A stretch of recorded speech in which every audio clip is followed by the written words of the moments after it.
Côté sport sur Info 83, un nouveau numéro inédit, un petit peu singulier, vous le verrez, chères téléspectatrices et téléspectateurs. Donc un numéro un peu particulier avec l'incontournable Yves Mérins qui est à mes côtés. Bonjour Yves. Bonjour Mehdi et bonjour à tous. Ah Très bah, heureux de vous retrouver comme d'habitude. toujours une joie d'avoir justement notre œil avisé, notre œil aiguisé pour, j'allais dire, brosser l'actualité sportive. Vous connaissez le principe. Alors j'aimerais commencer, je dirais, sans transition. C'est la coutume, football avec une actualité très particulière. Je veux dire, c'est peut-être même, est-ce qu'on peut même parler d'un séisme? Sait-on jamais? Je m'en remets à toi Yves, c'est Mbappé qui quitte le PSG. À l'heure où on parle, je ne sais même pas si c'est officiel encore. C'est ça, on ne sait pas, c'est une rumeur, en tout cas ça a l'air de se préciser en tout cas. En tous les cas, c'est une fin d'aventure pour le PSG qui va tourner les pages parce que bon, ils avaient fini avec Messi qui est déjà parti aux États-Unis. Neymar qui n'est plus désiré, donc c'est un autre problème.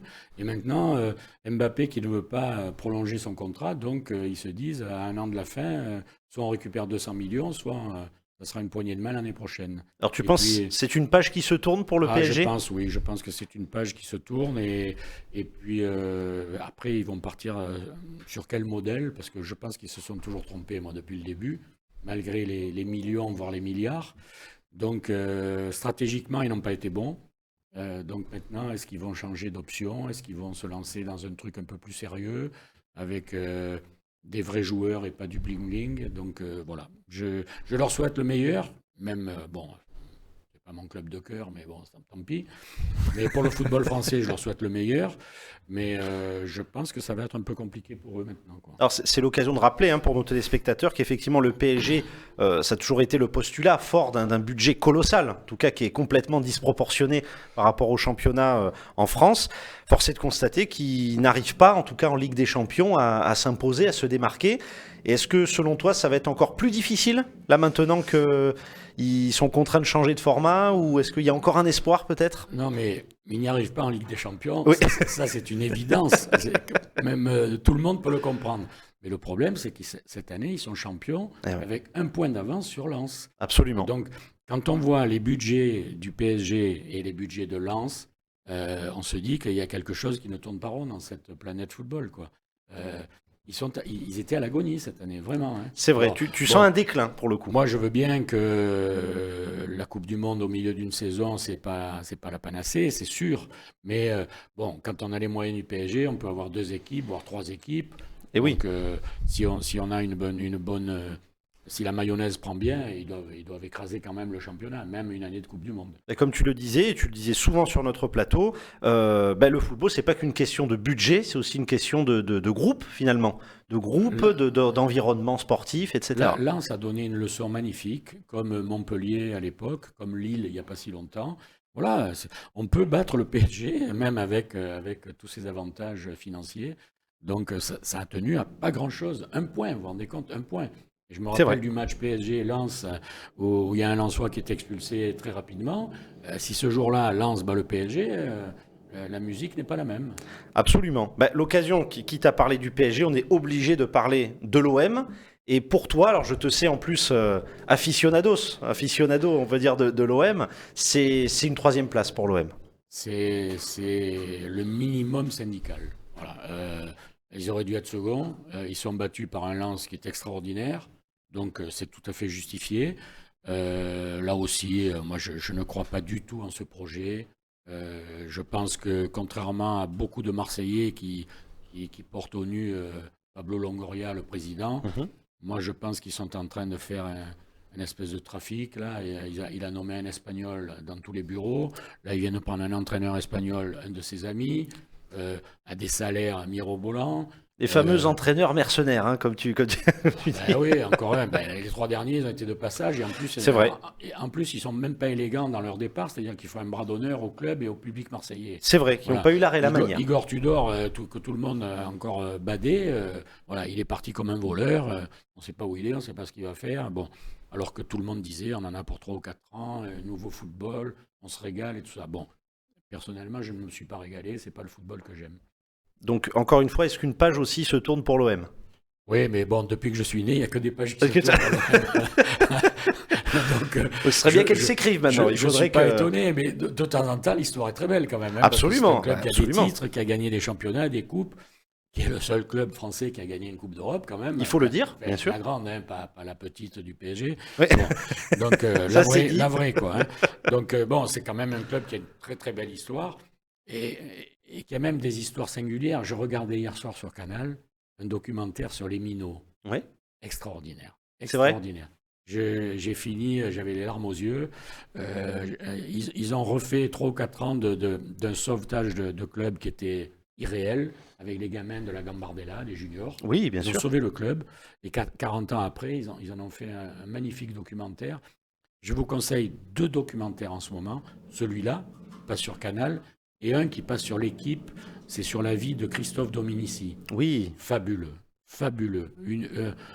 Une humanité autour de ce personnage, c'est à consommer sans modération. Vraiment, c'est un grand moment que tous les sportifs doivent regarder. Tous. Voilà. Donc c'était un personnage extraordinaire. C'est vrai. C'était une belle connaissance, c'était une belle rencontre de ma vie de journaliste. Mais là, ils en ont fait un film qui est absolument merveilleux. Alors justement, l'occasion, j'ai envie de dire, de rendre hommage à Christophe justement Dominici, qui est j'oserais dire, une légende du rugby et une légende locale. C'est l'occasion aussi de le souligner. Il y en a quelques-unes, mais lui, il en fait vraiment partie. Et en plus, bon, avec cette fin tragique qui donne un côté encore plus émotionnel, un grand monsieur, je vous garantis, je l'ai côtoyé, généreux, fidèle, de vraies valeurs, dans l'excès souvent, mais tellement attachant. C'est ce qui faisait aussi le charme. Ouais, tellement attachant. Un grand monsieur, j'y pense souvent. Je pense souvent à lui. Vraiment, franchement, c'est une de mes très belles rencontres de ma carrière de journaliste. Justement, encore une fois, c'est l'occasion de lui rendre hommage, encore une fois. Et alors, on parlait effectivement football, c'est l'occasion de parler des Bleus également. Les Bleus, j'ai envie de dire, qui contre Gibraltar, contre la Grèce, ça fonctionne. Ça fonctionne. Au mois de juin, c'est toujours compliqué parce que les joueurs sont pratiquement toujours au bord des vacances. Mais là, bon, ils ont écrasé Gibraltar. Donc ça, c'est magnifique. Bien sûr. Dans les annales du football. Et puis, ils ont battu la Grèce. Donc ils sont premiers de leur poule. C'est du Deschamps parfait. C'est-à-dire que même quand c'est compliqué, il assurera le minimum de sérieux. Et donc, il va encore se qualifier pour l'Euro. Et franchement, on est entre de bonnes mains. Il est souvent jalousé, il est souvent critiqué, mais quand on regarde son palmarès et de joueurs, et d'entraîneurs, et de sélectionneurs, on ne peut que tirer notre chapeau à ce bonhomme.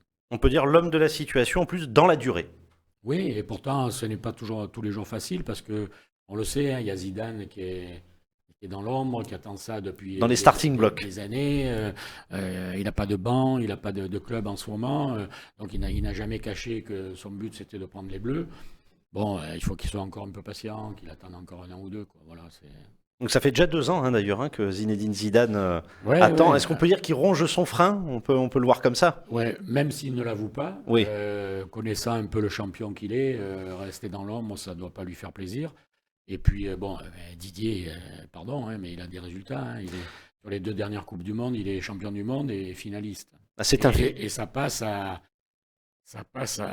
quoi un tir croisé manqué de Kolo Muani. Oui. Parce que c'est mon cauchemar. Voilà, ça sera longtemps mon cauchemar parce que je ne comprends pas comment Kolo Muani a pu manquer cette dernière occasion contre l'Argentine. Voilà. Il en manque à moitié, mais il en manque un peu quand même parce que c'est pas là qu'il fallait tirer. Il fallait pas tirer à droite, il fallait croiser. Mais le gardien fait un exploit extraordinaire. Mais quand même, tout était aligné pour que ça se passe bien. C'est pas passé loin. Non, ils font une finale épouvantable. Ils se sortent d'un piège extraordinaire où ils étaient menés. Ils égalisent et ils ont la dernière occasion. Donc vraiment, ça passe pas loin. Et puis après, perdre au tir au but. Bon, c'est la loterie, quoi. Mais dans tous les cas, pour Deschamps, ça reste un palmarès très très fort. Fabuleux. Et effectivement, a priori, c'est pas demain la veille que Zinedine Zidane devrait succéder. Mais bon, sait-on jamais. On verra. Puis il y a tellement de bons joueurs que même si Zidane prend l'équipe, ça sera comme à Madrid, quoi. Il aura un des 2-3 meilleurs effectifs de la planète. Donc c'est sûr que il y aura aussi de bons résultats avec Zidane. Hein. il n'y a pas que Deschamps sur. C'est vrai que c'est l'occasion de rappeler qu'en club, Zinedine Zidane, en tant qu'entraîneur, a un sacré aussi palmarès. Ouais, bon, quand tu commences ta carrière au Real de Madrid, c'est pas Oui. compliqué. Hein. Si tu commençais à Thonon-les-Bains ou à Montluçon, C'est sûr que c'est plus dur. difficile. Voilà. Absolument. Bon, là, tu commences au Real, donc ça va, quoi. Alors justement, quitte à parler de notes positives, c'est l'occasion de parler rugby encore une fois. Donc tu m'as fait toute la transition avec justement cette référence à Christophe Dominici. Mais là, c'est la grande victoire du Stade Toulousain. C'est vraiment le moment de fête pour le top 14, avec en plus une anecdote où alors peut-être, alors ça je sais qu'à mon avis je connais déjà ta réponse, mais qui a été entre guillemets un petit peu détournée par le cul sec du président de la République. Je ne sais pas pourquoi, au lieu de célébrer cette fête, on a l'impression que le monde des médias est parti sur cette pinte là qui a été bue par le président de la République. Bon, parlons de la finale d'abord. J'en étais sûr. Une grande finale. Absolument. Les deux meilleurs clubs de la saison. Même si Toulon aurait pu prétendre un peu mieux, mais les deux meilleurs clubs de la saison ont été en finale. D'ailleurs, c'est les deux premiers du classement. Bien sûr. Je pensais que La Rochelle allait leur faire plus mal que ça aux Toulousains. Ils leur ont fait mal longtemps pendant la finale. Et à la fin, les grandes équipes ne meurent jamais, les grands clubs ne meurent jamais. Et une inspiration extraordinaire de Ntamak. Au milieu d'une équipe complètement tournée vers ça aussi. Hein. Ce n'est pas que Ntamak, c'est tout le Stade Toulousain. Et il renverse la situation dans les 2 dernières minutes. Beaucoup de plaisir pour Toulouse et beaucoup de chagrin pour La Rochelle parce que franchement, ils avaient fait tout ce qu'il fallait pour aller au bout et soulever ce bouclier. Voilà, je pense que ça va laisser beaucoup de traces à La Rochelle. C'est dur de se remettre et quand on arrive à ce niveau-là, pareil, c'est dur de se relever. Ils ont presque touché le bout de bois et ça leur glisse entre les doigts, quoi. Donc ça va. Bon, après la canette, bon, je trouve ça, mais si un gars qui est en pleine euphorie, qui vient dans le vestiaire des champions, même s'il est président de la République, il n'a pas le droit de rigoler pendant 30 secondes et de boire une bière. Alors là, je me dis qu'on vit dans un pays qui devient de plus en plus bizarre, quoi. C'est pour ça que j'ai volontairement abordé cet épisode-là, parce que ça rebondit sur des discussions qu'on avait pu avoir sur notre plateau, sur justement cette folie un petit peu maintenant qu'il y a autour du sport. Et je sais que toi, tu y es, entre guillemets, opposé. On est là vraiment pour le moment positif, on est là pour le sport. Tu trouves ça dommage qu'on ait ces polémiques-là? S'il y a un moment de fête dans la saison, c'est celui-là. Absolument. Si on a en plus la chance de le partager, parce que Canal peut rentrer dans les vestiaires, alors que souvent dans les clubs, et ça commence à venir au rugby, tout se ferme, tout est cloîtré, tout est cloisonné, tout est... Bon, et là, on a la chance de partager ce moment de bonheur avec les joueurs, avec les dirigeants, avec le staff technique de Toulouse. Et le président de la République arrive et il est pris dans cette euphorie. Et bien sûr. Il veut partager avec eux. Si on n'est pas d'accord avec ça, il faut plus regarder le sport. C'est plus possible. Et c'est important de revenir un peu dans les fondamentaux du sport. Ça n'a rien à voir avec les politiques. Et ne me faites pas dire ce que je pense des gens de LFI qui ont sauté sur l'occasion pour se saisir de ce truc-là. Tout ça, qui restent à s'occuper de politique et qui ne viennent pas ennuyer les gens qui partagent des moments de bonheur comme ça. Voilà, a fortiori avec une belle victoire, encore une fois, comme tu disais, du Stade toulousain, une finale magnifique contre La Rochelle. Et alors j'allais dire au niveau maintenant 15 de France, au niveau national, on apprend que Emmanuel Meafou, justement, ne participera pas à la Coupe du Monde. Une déception pour toi, Yves? C'est le meilleur avant du championnat de France, hein, avec peut-être le Rochelet Skelton, qui lui n'est pas français, mais lui il est en instance d'avoir son passeport. Ici son prix, il va manquer 2 mois. Hein. Je crois que il sera sélectionnable en décembre. C'est dommage parce que ça aurait été une carte de plus dans le jeu français. Maintenant, ils ont quand même une très belle équipe. C'est une des premières fois où on peut dire on peut aller au bout. Franchement, il y a eu quand même 1 ou 2 générations. Déjà, ils ont déjà fait des finales. Mais c'était plus un concours de circonstances. Là ils sont franchement, ils annoncent la couleur, ils disent on est dans les 2 ou 3, on peut aller au bout, tout ça. Galtier et son staff ne laissent absolument rien au hasard. Le seul petit bémol que je mettrais, c'est cette guerre de dirigeants qu'il y a eu à moins d'1 an de la Coupe du Monde. Je pense que je laisse de côté tout ce qui a pu être reproché à Bernard Laporte, tout ça. Mais je connais l'influence d'un Bernard Laporte président s'occupant d'un événement comme ça. Je sais que c'était l'homme de la situation. Je sais que là, on s'est tiré une balle dans le pied de l'enlever. Et j'irai même plus loin, on s'est tiré une deuxième balle dans le pied avec Claude Haché. Je ne juge pas non plus ce qu'il a fait de bien et de mal, mais je sais que l'organisation, une Coupe du Monde en France, Absolument. c'était une carte maîtresse parce qu'il se serait occupé de tout ce qui était dans l'ombre. Oui. Et on ne peut pas gagner une Coupe du Monde la fleur au fusil en disant tout est beau, on est les meilleurs, machin. Il faut s'occuper de tout. Je laisserai à chacun de penser ce que c'est le tout. Mais si on ne s'occupe pas du reste, on ne peut pas aller au bout. Donc je pense qu'on a perdu 2 grands personnages pour que l'équipe de France aille au bout.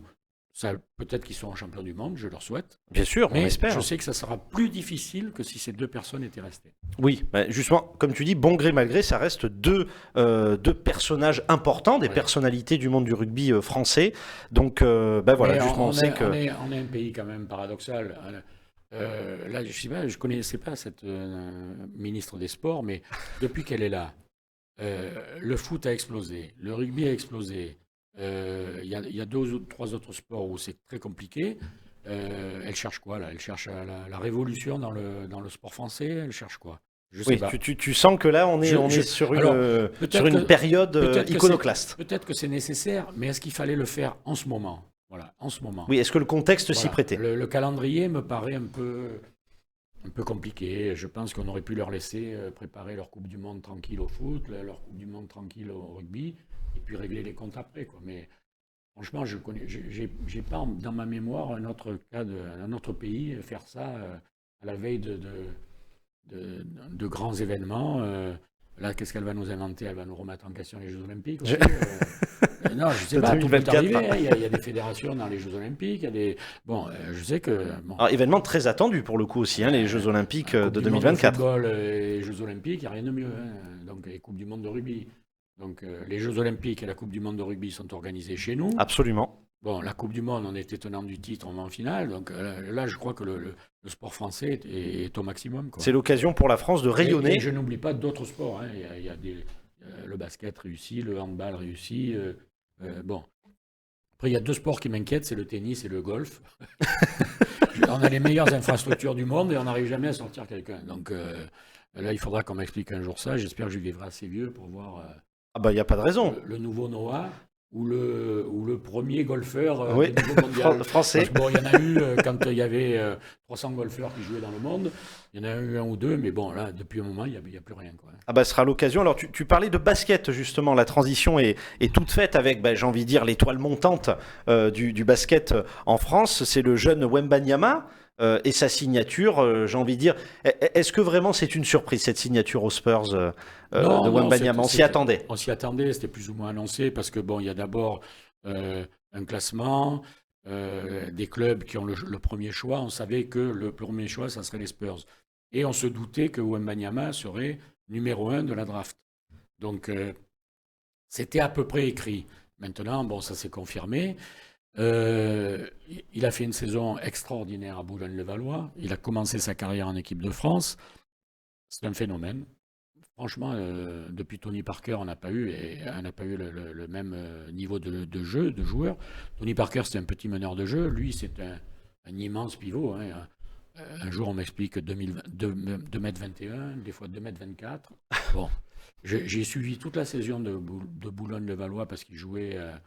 chez mon ami d'enfance Alain Weiss. Donc j'étais aux premières loges de tous les détails. C'est un joueur extraordinaire, mais je pense qu'il y a eu un tel battage autour de lui que le plus dur commence. Parce que à NBA, c'est pas les bisounours. Hein. C'est le plus haut niveau. Il va se heurter au plus haut niveau, au plus gros caractère. Et je pense qu'ils vont tous vouloir lui faire la peau. Voilà. Oui, c'est-à-dire qu'il arrive un peu en position de favori, et donc forcément, c'est l'homme à abattre en quelque sorte. Il y a un battage médiatique fabuleux. Ça doit gêner absolument tous les égos de tous ces grands joueurs qui fréquentent la NBA. Bien sûr. Je pense qu'ils vont se relayer pour le mettre par terre. Donc, il a des arguments, mais Je pense que ils l'ont pas rendu service de faire ça. Tu penses que c'est le plus dur vraiment commence ouais, là. le plus dur commence. Le plus dur commence parce qu'il va être attendu partout. Tout le monde va l'accueillir comme le bon Dieu et ceux qui vont jouer contre lui, ils vont pas voir le bon Dieu. Ils vont pas lui faire de cadeau. Non, aucun cadeau. Aucun cadeau. Ça va être compliqué. Peut-être que ça va lui faire franchir encore d'autres étapes. Un palier, et bien qu'il sûr. va aller vraiment au plus haut, quoi. Bon, pour le moment, il est dans les prospects, dans les meilleurs espoirs. Mais bon, il n'est pas encore. Maintenant, il faut qu'il le prouve sur le terrain, quoi. Bah, on va dire il n'y a plus qu'à, mais en tout cas Il y a plus c'est, qu'à. je vais dire, c'est une belle fierté cette étoile montante C'est magnifique. française. Ça fait du bien pour le basket français. Et alors toujours dans cette note positive, c'est le basket féminin, donc l'équipe de France également, l'équipe de Sandrine Gruda justement qui obtient le bronze justement à l'Euro féminin. C'est moins positif, ça. Parce que ça fait 6 mois qu'ils nous bassinent en disant on est là que pour l'or. Bon. Là aussi, il y a des choses qui m'ont un peu choqué. Gabby Williams est blessée, Ouais. l'américaine naturalisée. C'est la meilleure carte offensive de l'équipe. C'est vrai. Bon, elle est blessée. Il y a Marine Johannes, qui est la meilleure joueuse offensive en seconde de cette équipe. Elle veut signer un contrat en WNBA aux États-Unis. On lui fait un procès, on lui dit non, il faut que tu sois là au premier jour de la préparation. Ça fait des années qu'elle est avec l'équipe. Donc la préparation, si on ampute de 2 jours, c'est vraiment pas grave. Ça devrait pas changer les choses, ouais. Personne ne veut reculer, la Fédé ne recule pas, le coach ne recule pas, le staff ne recule pas, et on se prive de Marine Johannes. C'est dommage. Et on perd de 4 points contre les Belges, parce qu'on est ridicule à 3 points, et donc on passe à côté. Alors on m'explique après, mais quand même, une médaille, ça fait la 8e. Non, ils ont annoncé que la médaille d'or ou rien.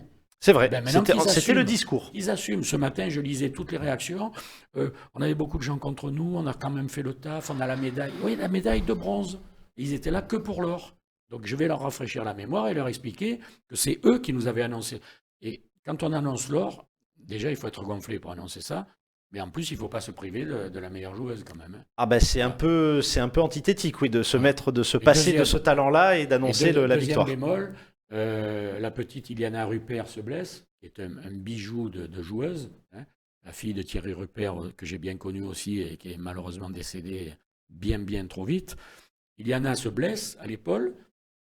Pour la demi-finale contre les Belges, elle n'est pas apte. Et le lendemain, pour la finale, elle est apte et elle met 20 points. Donc là, il y a un problème de choix aussi. Là, je pense que un petit calmant dans l'épaule, et elle joue la demi-finale, et peut-être qu'on est en finale avec Iliana. C'est vrai, absolument. Donc il faut additionner un peu toutes les mauvaises décisions, et après, il y a la médaille de bronze, d'accord. Mais vous avez fait ça avant. Voilà. J'aurais essayé d'être optimiste, mais je m'y attendais. Je m'attendais à ce que, justement, tu fasses ce petit rappel. Et également, l'occasion aussi de dire que Monaco est 3e également. Magnifique. Là, ça, c'est du Voilà. grand positif. Là, Ça, je c'est savais. du grand positif. Un club qui a une toute petite salle, qui a une dérogation pour jouer au Louis II, qui a beaucoup d'argent. C'est Monaco, ça reste la principauté. Et renforcé par les Ukrainiens et compagnie. Absolument. Donc, un budget PSG, voilà, c'est pareil. Bon, mais ils ont fait le taf. Pour la première fois depuis, je crois, 30 ans, ils sont allés au Final Four. Et au Final Four, ils ne sont pas passés loin de la finale. Et ils gagnent contre Barcelone la 3e place. Ils montent sur la 3e marche du podium. Le job a été fait, on peut Le dire. job a été fait. C'est une belle équipe. C'est très spectaculaire. Ils sont encore en train de la renforcer. Alors je me demande où ils vont aller, parce que là... Pourvu que ça dure. Oui, là, mais c'est merveilleux. En plus, c'est très spectaculaire. Vraiment, ils sont... Par rapport à Villeurbanne et Tony Parker, qui eux ont fini dernier de l'Euroleague, il y a un gros écart. Eux ont fait des choix forts pour aller au podium. Est-ce que j'allais dire, Yves, tu sens de belles années qui s'annoncent pour le basket français, en tout cas une belle conjoncture? On a un potentiel joueur au niveau athlétique, avec toutes les colonies, etc., qui est fabuleux. Considérable. Fabuleux. Si après on arrive à les mettre en musique, ces gens-là, je pense que la France va compter dans le domaine international dans les prochaines années. Ouais. Ils ont déjà des résultats au niveau européen, au niveau Jeux Olympiques, mais rien n'interdit de penser qu'ils peuvent aller tout en haut l'année prochaine aux Jeux Olympiques. Il y a encore l'histoire est-ce que Joel Embiid va jouer avec nous, l'Américain, Camerounais, enfin il a 4 passeports, je sais pas. Oui, on en avait discuté au précédent côté sport, absolument. Si lui joue avec Wembanyama Nyama et Rudy Gobert, je ne sais pas qui va nous prendre un ballon dans les airs, parce que là, ce serait la belle configuration là. On a ce qui se fait de mieux, et autour il y a ce qu'il faut aussi. Donc non, je pense que même sans Embiid, on peut avoir de belles ambitions. Ah ben justement, c'est l'occasion de parler basket local et j'ai envie de dire, on va conclure ce côté sport un petit peu particulier, comme je l'ai annoncé à nos téléspectateurs. C'est, j'oserais dire, le renouveau du HTV. Oui. Et dans ce renouveau, il y a un acteur un peu particulier. Il y a une nouvelle équipe et dans cette nouvelle équipe, il y a un nouveau chargé de recrutement et un nouveau délégué à la communication. Ouais. Et qu'est-ce qu'on apprend? On apprend que c'est Yves Mérins. Écoutez, après une carrière de journaliste qui m'a fait découvrir le monde entier et rencontrer des personnes fabuleuses, j'avais envie de rendre un peu au sport ce que j'avais connu. J'avais 2 sports de prédilection dont je me suis occupé en priorité, même si j'ai un peu fait tous les sports. Bien sûr. C'était le football et le basket. Le football m'a un peu tourné le dos. Je parle notamment du Sporting, qui est engagé dans une espèce d'aventure un peu triste. Voilà. J'ai été approché par les supporters, j'ai essayé de les soutenir, je les soutiens encore et je les soutiendrai encore, parce que c'est eux qui sont dans le vrai.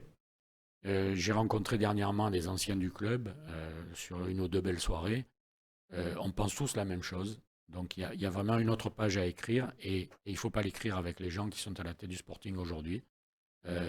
Ils ont eu leur chance, ils ne l'ont pas saisie. Donc il faut avoir l'honnêteté et le courage de tourner la page et de donner le club à de passer à autre chose. Passer à autre chose.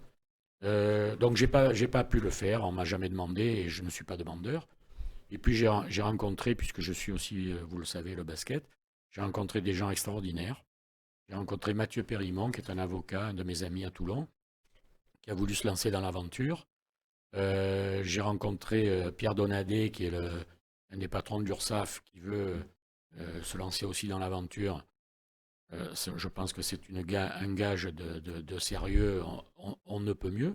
Une garantie financière, j'oserais dire, comptable. Voilà, et de non-bêtises. Voilà. Évidemment, bien sûr. Donc, Vincent Mazingue qui reste avec nous, William Dumas et sa femme qui jouent un rôle fabuleux au niveau administratif qui est là. Donc, ça fait un gros noyau.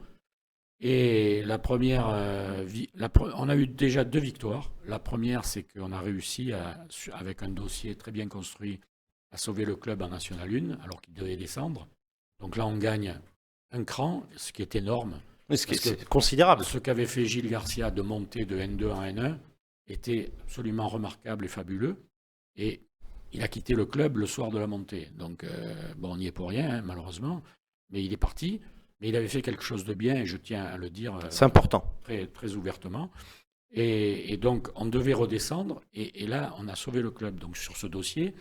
Et la deuxième grande nouvelle, c'est qu'on a réussi à avoir avec nous comme coach Jean-Louis Borg, qui est un coach historique du HTV, qui après est parti exercer ses connaissances et son pouvoir dans 2 ou 3 clubs de Pro A, deux clubs de Pro A, où il a réussi partout. Il a été même élu meilleur coach de Pro A. Et donc on a cette chance inestimable de récupérer Jean-Louis. Ça me fait penser un peu il y a 2 ans quand Laurent Sierra était venu. Laurent était un nom du basket en tant que joueur. Jean-Louis Borg est un nom du basket en tant que coach. Et oui. C'est-à-dire que c'est un coach retenu. Et là, c'est le coach dont on a besoin. Oui, donc ça enfonce le clou. Donc c'est pour nous une chose extraordinaire. Maintenant, il faut mettre en place une équipe et il faut gagner des matchs. Ça, on a beau avoir... Ça reste le nerf de la guerre. On a beau avoir les meilleurs discours. Il faudra maintenant gagner des matchs. On sera attendu au tournant partout. Ça ne sera pas facile. On va essayer. On va essayer de mettre tout ça en musique et puis se faire plaisir et faire plaisir aux supporters du basket. Bon, j'allais dire, ce qui est intéressant aussi pour le HTV, c'est que pour le coup, à la communication, je pense qu'ils sont tranquilles, puisque là, ils ont quand même un professionnel de la communication. Et ils sont. Oui, mais ça. Après, il faut réussir l'histoire aussi. Oui. J'ai déjà commencé à travailler avec les médias locaux. J'ai reçu un accueil formidable à Var-Matin, c'est ma maison. Bien sûr. Mais je tiens à dire que c'est un accueil formidable. Je sais que Kader Boudaoud à FR3 est un complice d'aventures sportives depuis 30 ans. Donc je sais qu'avec lui et Eric Ambrosini, ils vont nous suivre d'une façon merveilleuse. Je ne connais pas encore les gens de BFM, mais ça va se faire. Je sais qu'Info 83 ne sera pas le dernier à venir. Donc je pense que tout est réuni. Je pense qu'il faut qu'on tire tous dans le même sens. Voilà. Nous, on a des choses à faire. Si on les fait bien, je sais qu'on sera accompagné. C'est important, voilà, en tout cas de fédérer, comme tu dis. C'est ça aussi une des qualités du sport, c'est de fédérer. Je n'oublie pas les collectivités locales. Bien sûr. Ils ont réservé un accueil fantastique aussi. Donc, écoutez, tout est en place pour retrouver le HTV à un niveau qu'il n'aurait jamais dû quitter. Mon arrivée dans ce HTV, elle tient aussi au fait que j'ai une blessure qui ne s'est jamais refermée. Oui. Quand un dirigeant américain a acheté le HTV, a spolié le HTV, a volé le HTV, j'ai pas peur des mots, hein. J'assume, je suis prêt à en discuter avec lui. Dans le basket, ça ne s'était jamais fait qu'on achète un club pour le transférer dans la capitale ou ailleurs. Il nous a laissé en miettes, il nous a laissé... Tout n'a pas été soldé. Il nous a laissé au niveau national 2 ou 3, je ne me rappelle plus. En fait, c'était catastrophique, alors que c'était un club de Pro A. Oui, c'est vrai. Qui a réussi à montrer qu'une fusion pouvait marcher, hier et Toulon, et ça pouvait encore s'agrandir à TPM. Donc, c'était une belle histoire, et qu'il a absolument brisée. Et donc, je ne serai en paix avec moi-même que quand on arrivera à remonter le HTV, au moins en Pro B, et je n'hésite pas à dire en Pro A. Ah ben donc on peut dire que c'est une des motivations que tu as justement comme on dit maintenant, ça défraie la chronique, on parle de résilience, c'est l'occasion pour le HTV de se relever de tout ça et d'atteindre le plus haut niveau. Il le faut parce qu'il y a des gens formidables dans la région qui s'occupent de basket et la région mérite d'avoir une locomotive comme ça, d'avoir une vitrine pour tous les gamins qui s'intéressent au basket. Pour tous les clubs, il y en a beaucoup, des bons clubs. Absolument. Les Bandoles, les Lorgues, les Lalonde, il y a de très très bons clubs dans le Var, absolument. Carqueran chez les filles. Enfin bon, il y a beaucoup d'îlots basket dans le coin. Et donc il faut qu'on arrive à fédérer tout ça et à intéresser tout ça et à emmener tout ça dans cette belle aventure. Eh ben en tout cas, moi le premier, Yves, je tiens à te remercier infiniment. Ce que j'allais dire, c'est sur ce mot de fédérer que j'aimerais qu'on termine justement cette émission. Oui. Je voulais finir par un remerciement extraordinaire à Patrick Issartier et à son équipe de JBM. Avec des moyens assez modestes, ils fournissent un travail formidable. Formidable. J'oublierai pas non plus Thierry Daven avec qui j'ai commencé ce côté sport. Qu'on salue, s'il nous regarde. Qu'on salue. Et Mehdi, je te transmets le flambeau. J'ai découvert un jeune avec beaucoup de passion, avec beaucoup de talent, avec beaucoup de qualité. Et je suis très heureux de te laisser la place. Et je serai toujours avec toi dans l'ombre. Tu pourras toujours compter sur moi. Mais franchement, tu as tout pour réussir une carrière formidable derrière un micro comme ça. Ah bah écoute, je suis très touché, je te remercie infiniment Yves. En tout cas, moi, ça a été un plaisir, tu le sais, partagé. C'est pas tous les jours qu'on a la chance de pouvoir, comment dire, animer des émissions comme ça avec moi, j'ose le dire, des experts, même des légendes du journalisme. Moi, je te l'avais déjà dit, même si sur le plateau, tu me dis souvent, bon, tu me présentes plus comme ça, hein. Tu me disais souvent off, tu me dis, ça suffira.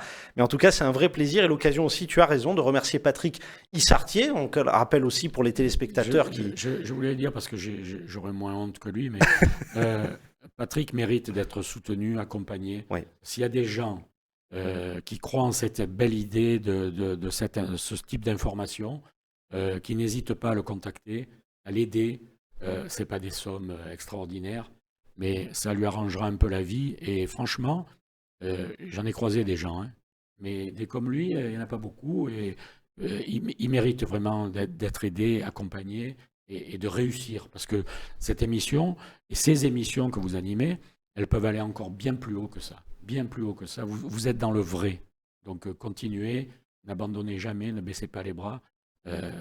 C'est vous l'avenir c'est une forme d'avenir de la presse très sérieuse, parce qu'il y en a beaucoup qui ne sont pas sérieux.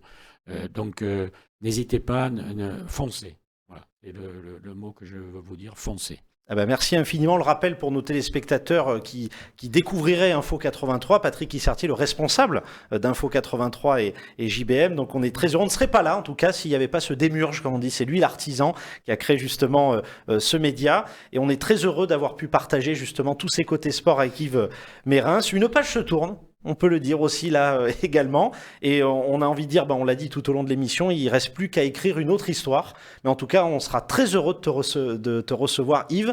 Mais j'allais dire en qualité cette fois, justement, je dirais de chargé du recrutement, délégué de la communication, dirigeant du HTV.